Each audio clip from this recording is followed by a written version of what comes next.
Brainy Dose presents 8 Reasons Why Certain People Never Admit Their Mistakes.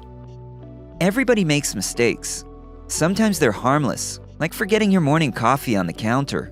Other mistakes have serious repercussions. They can hurt people. The truth is, mistakes happen all the time, but apologies, not so much. We've all been hurt and have hurt someone else, and almost everyone knows just how healing a sincere apology can be, and how painful the absence of one is. Not saying sorry can severely damage relationships. It can even end them. When so much is on the line, you would think that apologies would be a priority. However, in reality, most people don't want to admit they've done something wrong. There's no pleasure in "I'm sorry," and there's no guaranteed reward either. Although everyone will resist giving apologies to specific people in certain situations, there are some people who never admit fault or utter an authentic apology. These people have an especially hard time taking responsibility for their actions. Here are 8 reasons why some people never admit their mistakes. Number 1. Fear of seeming weak.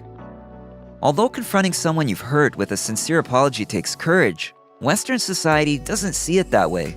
Instead, admissions of fault are perceived as acts of weakness. Many people resist saying sorry because they think other people will judge them for being weak. Some toxic phrases that represent this belief include "stand your ground" and "don't back down." Even though apologizing is often compared to submission, it is not a signal of surrender. It is an act of compassion and a sign of respect. Admitting your faults takes courage and requires a sense of security, 2 traits possessed by emotionally strong people. When you say sorry, it shows that you respect and trust yourself and those around you. This immense level of confidence is not a weakness. Number 2.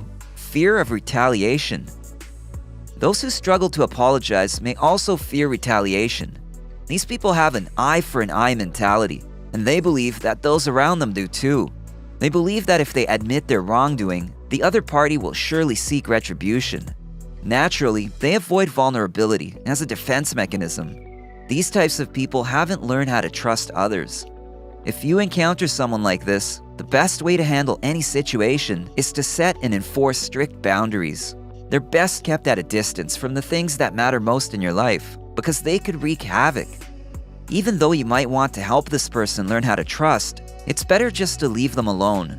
Trying will only wear you down because their journey of trust, honesty, and vulnerability will be a lengthy and grueling one. Number 3. Fear of loss. Although giving an apology is more likely to keep someone around than drive them away, some people maintain the twisted logic that if they try to make amends, they'll only create further damage that results in abandonment. This is one of the most difficult fears that motivate people to resist apologizing. For these people, the thought of losing someone is so paralyzing that they just can't say sorry. Those who feel this way need a safe space full of constant reassurance, open communication, and honesty to move past their fears. If you know someone like this, you can help them. Lead by example. When they see that you run toward and not away from your mistakes, they may feel more at ease admitting their faults. Number 4. Fear of imperfection. We should all repeat the mantra, "I am human," because in that statement, we admit that we sometimes have poor judgment and make mistakes. We admit that we're not perfect, and at the same time that we hold value, that we are worthy. Unfortunately, this understanding of our own humanity isn't commonplace. Instead, for many, life feels daunting. Some believe that if they mess up, it is a reflection of their worth.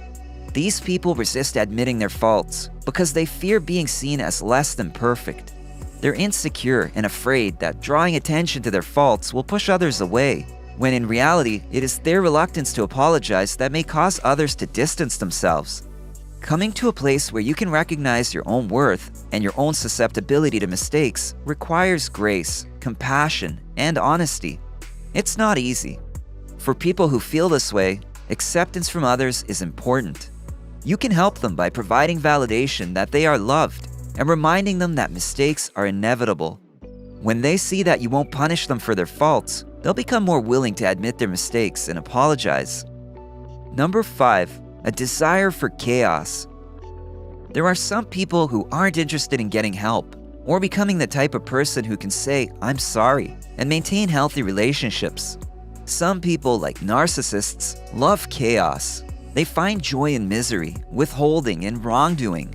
So how are you supposed to interact with someone like this? Someone intent on creating situations that require an apology and equally disinterested in giving one? Well, you shouldn't. Avoiding people who are hell-bent on hurting others isn't a bad practice. Similar to how you would deal with a person who doesn't trust others, you should make it a point to maintain strict boundaries with those who seek out chaos, if you must interact with them. It's essential to be firm and sure in your boundaries, because these kind of people will actively seek out cracks in your walls.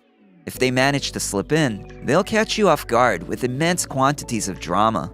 When they manage to work an apology from you for their mistakes, they rejoice in the success of their manipulation. Number 6, obliviousness. Some who resist apologies aren't malicious, they're oblivious. These people could be caught red-handed with their pants down and evidence in plain sight, and they still wouldn't understand what they did wrong. When they're called out, they're like deer in headlights, and they can do just as much damage if you come in contact with one.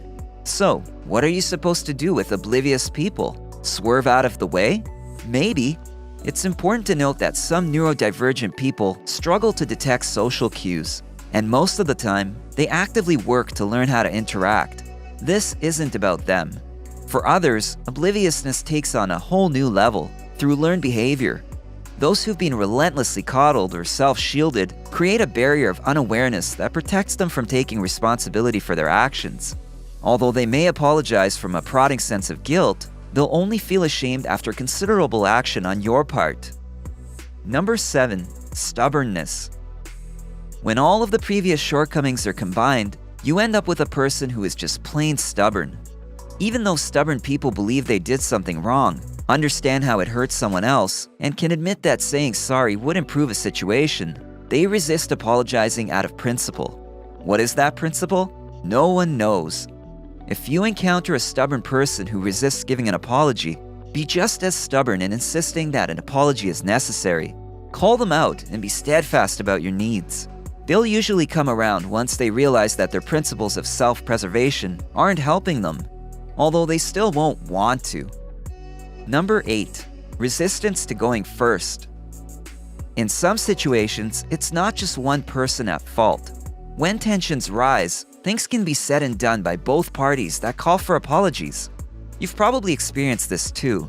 Someone infuriates you, and then you act in ways you're not proud of. Even though both people recognize that everyone deserves an apology, being the first one to offer a peace agreement requires pride to be set aside. Most people are ready to provide the relief, but some simply refuse to initiate healing. These people might even resist apologizing after they've gotten theirs.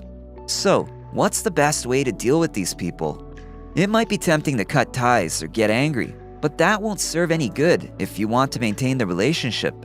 Instead, you can gently direct them and show them the way. After things cool down a bit, you could ask, "Were you about to say something?" This is a good way to help them come upon the "I'm sorry" that's lingering in their mind. They do think about it, it's just too hard for them to say. Another option is to confront them with a calm attitude, introducing the topic by saying, "We need to talk," or asking, "Can we talk about something serious?" With a focused mindset, the two of you can calmly talk through your problems. A reluctance to apologize is almost always a method of self-defense. Those who struggle to admit their mistakes do so as a way of managing their negative emotions. Even though these people are comfortable feeling angry, irritated, numb, or emotionally distanced, they usually find feelings of intimacy and vulnerability threatening. This unhealthy coping mechanism is generated from fear, and it often creates more fear. Those who resist taking responsibility for their faults think that lowering their guard, even slightly, will cause the walls they've built to crumble to the ground. They might be right. Without their psychological defenses, they become prone to uncomfortable emotions, like sadness, despair, sorrow, grief, and pain. After years or even a lifetime of avoiding these emotions, they may not be well equipped. However, feeling these things can initiate inner healing. Opening up to others is therapeutic and empowering. It leads to deep positive feelings of intimacy, trust, and connection. And these shared emotions create further satisfaction and fulfillment in personal relationships. What do you think? Do you have experience with someone who struggled to apologize? How did you get past it? And what obstacles did you face? Tell us below. If you enjoyed this video, give it a thumbs up and share it with your friends so we can keep making them. For more videos like this, hit the subscribe button and remember to click on the notification bell. Also, be sure to check out our other videos as well. Thanks for watching.